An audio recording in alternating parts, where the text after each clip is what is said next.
өнөөдөр манай Монгол улсад энэ гутлын үйлдвэрлэлийн одоо энэ бүх одоо тэр загвар зохион бүтээл, Италийн зохион бүтээл бүх юм нь хөгжсөн мөртлөө урагшилдгүй нэг гол юу нь арьс шир.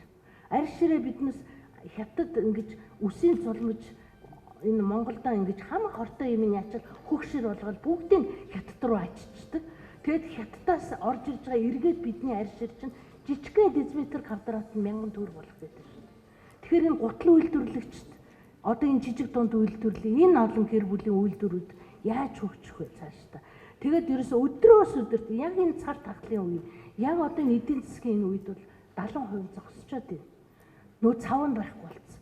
Нөгөө уул нь бүх юм ерөөсө урд зүгээс хамааралтай. Гэтэл бас энд нэг сайхан харагдаж байгаа жижигхэн гэрлүүд харагдаад байгаа. Энд юу гэхэд зэрэг бүр ерөөсөө бүх юмаа зориулаад Европ руу зүглэл цав нийлүүлэх үйлдвэр бас гарч ирээд байна шүү дээ. Нөгөө борлуулагч нар.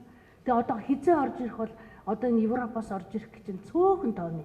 Тэгэхээр энэ л яалтчгүй төрийн зохицуулт бидний энэ үйлдвэрлэлд хэрэгтэй байна. Баялаг бүтээгчдийн одоо энэ холбоонд би бас хандмаар байна. Одоо би 43 жилд ерөөсөө л гутлын төлөө явсан.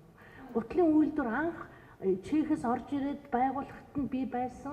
За яахт нь байсан. Тийм. Тэгэхээр яахахгүй энийг бас хүлээн зөвшөөрөж жижиг үйлдвэр дээр анхаарч арьс ширний энэ асуудал дээр хуулийн дээр бас нарийн тусгаж өгөөч. Бидний гутлын үйлдвэрлэл бол үнэхээр хүнд нөхцөл. Дан подвалд явж байгаа шүү байруудын.